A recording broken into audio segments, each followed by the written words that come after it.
So, you know, the money the state pays is only a small portion. If you go into this new program, it'll pay 68%, 6% more than what it's now paying. So the federal government says we want to encourage more programs that have in-home services, personal assistance services, and help to keep people in the community first, community living first. And I think this is something that, you know, I feel really positive for us, and I think for most consumers, it's what they want to do too. Another program that I think is important to keep your eye on and to maybe you look at is the Money Follows the Person. This program has been operating in the state, and what it does is it allows people who are in nursing homes to get funds to take them out of nursing homes and help them make the transition into the community. Okay? You just can't come out of a nursing home after being there for a year or two without some help and some assistance, getting housing going, getting pieces in place. And that program recognizes that and helps people make that transition. They're extending that program and making it available even longer. Another question that comes up. And again, could I throw in on that one? I think that's one where previously people had to be in the institution for 180 days or about 6 months. That's been changed now to 3 months, which puts more pressure on them to keep people, have them be in a nursing facility for a shorter period of time. The thing about Money Follows the Person is it's excellent for trying to get people who are already institutionalized, but we need to find a way to also divert people before they get in there. And I would just throw out, I'm not prepared enough with detail, and we didn't put it in the materials, I don't think, but for people who are familiar with institutionalization or going into a nursing facility, there's a data bank that has to be filled out within about 5 days of when people go into a nursing facility that's called the MDS, the Minimum Data Set. There's a new section of that that's been put in called Q, MDSQ, and that's an overt question of, are you interested in moving back into the community? And there are laws in place already where supposedly placement in a nursing facility is supposed to be the last resort. We all know that that's not really functioning very well. But again, there might be ways to use this new section of the minimum data set to really connect with people who are newly entered into nursing facilities and try to help them understand that there's a program that could give you more support and bring you back in the community. And you only have to have been in this facility 3 months and you might be eligible for it. So. What an innovative idea, consumer choice, huh? This is the kind of thing that I think is driving it, you know, to make sure that people know that they have a choice and we can structure services so they have the option to stay in the community first. There's a third kind of program that's going on in the state, and they're actually operating in about 5 or 6 different communities now, is the Aging, Disability, and Resource Center. This is the concept that says, hey, there are people who are at risk of going into a nursing home, but if we can find them and counsel them and help them get assistance into other services, we can keep them from going into those programs. And the ADRC program has been extended and is being expanded to include more counseling and support. It's the idea of creating a single point of entry for the whole service delivery system. Again, the concept is there, the support is there. Implementation isn't always been even across the state, but I think it's something to be aware of, because I think there are ways that you can help influence that and make it better meet the needs of you and the other consumers in your community.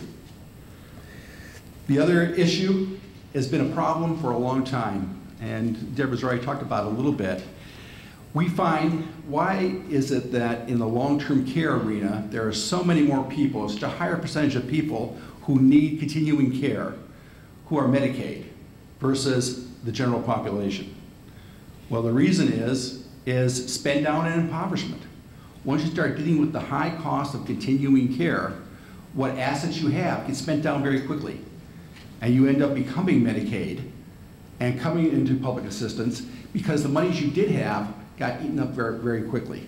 Now that happens very fast in the nursing home, but if you have to pay for your own in-home services and your own help on an ongoing basis, that causes you to spend down resources very quickly.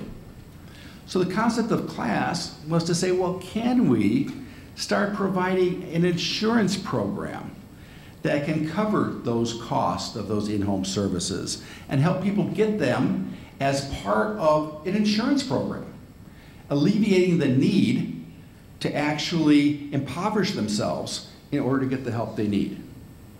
I think it's a concept that is very intriguing. It's a little bit like long-term care insurance, but long-term care insurance was selected only by a few and was a little bit expensive and did not get the wide support. CLAS is being structured more like a Part C of Medicare, where you have Part A and Part B. This is the long-term care part. I know I use a certain word Medicare Part C because there's another Part C already. But it's a concept we talked about in the 70s, a long-term care Medicare benefit. Isn't it kind of artificial to say, hey, when you need continuing care, that's not health care, but when you need acute care, it's all covered? Well, that's part of the strange thing that resulted. We had Medicare and Medicaid distinctions. So I think what CLAS is doing is trying to take a step forward and saying, can we now look at long-term care as part of an insurance program to cover people who need those services? I think the challenge of CLAS will be that it will take a few years to get established, but it may have a big impact on reducing Medicaid costs and making it really an insurance benefit for a lot of people.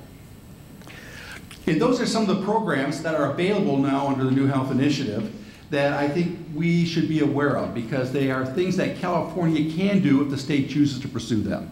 Now, CLAS is going to be a federal activity, but the other programs are going to be things that the state will need to choose to do and do at what level. I think the other question I want to address today, though, is what do public authorities do to prepare or get involved in these programs?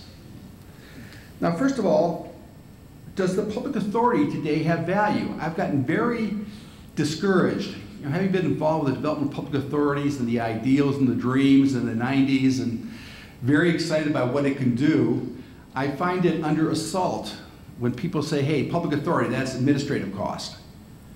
It's not administrative cost, it's actual services. And we're not getting that message across. What is the public authority today?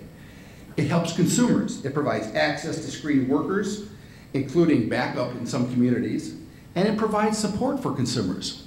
That's a service, that's not an administrative task. What does it do? It provides workers training and orientation, it provides them reasonably good paying jobs, and it provides them health benefits. That's a real service to the community. And third, and sometimes most underappreciated, is it is an entity that's guided by consumers and designed to foster and support consumer choice and direction. In every community, they have aging programs and health programs. They're oriented towards either the agencies and service providers. But public authorities uniquely have the requirement of a 51% consumer board with the hope that consumers will direct its vision and direction. And I think that's a real asset that we want to be able to maintain and build on to make this a force in change in all these new community initiatives. Now, what can public authorities in their service role do beyond what they're now doing? And again, it will vary from public authority how much of each of those roles they play, but I think it's important to really establish their role as a strong and important service. Now, what can we do more under some of these new initiatives? There's an initiative on workforce development. There's federal monies coming in to help train workers to get into the home care field, and public authorities have been doing that. They're not getting involved in some of the workforce development monies to date, but I think they can be. They can start positioning themselves to do that. They also can identify for workforce development. It's not just getting people trained and oriented, it's getting people into a position where they can get the support they need to work in these roles. Home care is a very tough job. Sometimes it asks for a lot and it's very demanding, and you don't always get the support and help that you need. I think it's important to see that role further developed and to recognize that role the public authority could play there. Institutional transitions. Remember we talked about money follows the person. Well, can the public authority be a player in that role too? There's one public authority, I won't mention names, but the executive director is at the table, who has actually developed a mentorship program that provides training to consumers who are in nursing homes, who works with the nursing home programs and the waiver programs in the community to help serve as a mentor to consumers who are in nursing homes to help them transition out.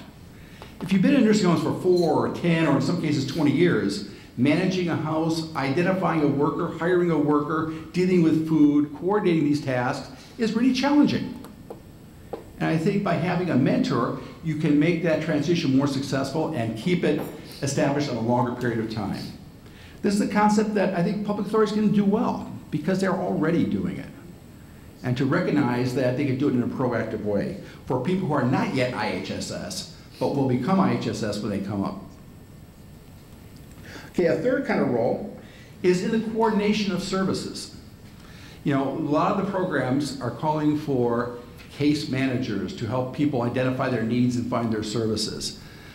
But I think it's an interesting question of, do we want case managers or do we want counselors who can help guide consumers find their choice and find their options?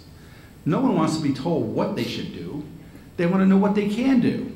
And I think we can create new models of service coordination that give consumers, empower consumers to choose and to support that consumer choice process. A little bit that's been done in different parts of the country with cash and counseling models, but I think it's something that public authorities should explore as an expansion of a mentorship role or as an ongoing program.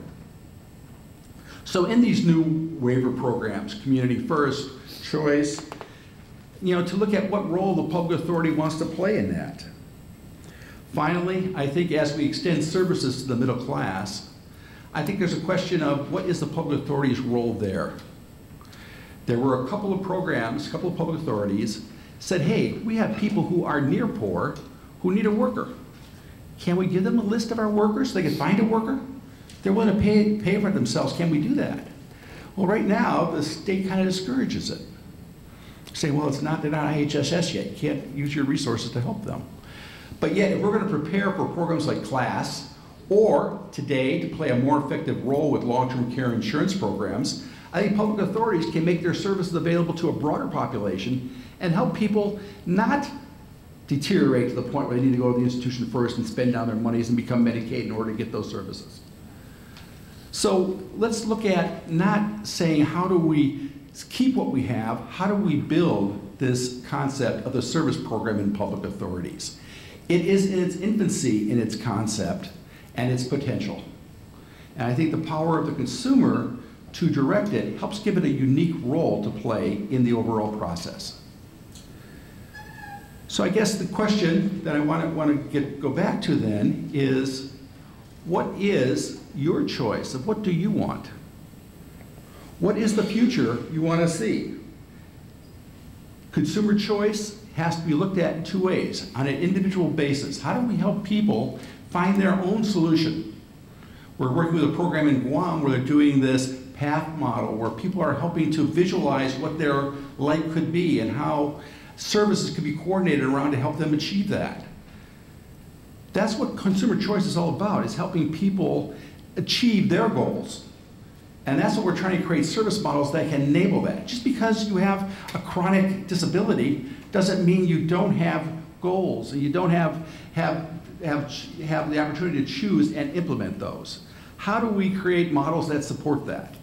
Now the public authorities, I think, are unique because one, they have consumers who can make the choices for themselves. And they're empowered as a body to act in their community to make those choices. So I think, I gave you a quick background of some of the ideas and options, but now I throw it out to you. What are your choices? What do you want to do to help make some of that a reality?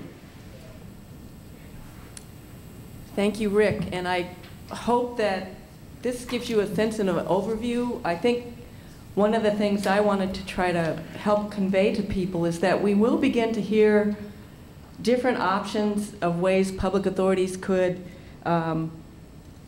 expand or become more central in provision in our own counties and our own locales. And I think we shouldn't be nervous about entertaining options that are coming up.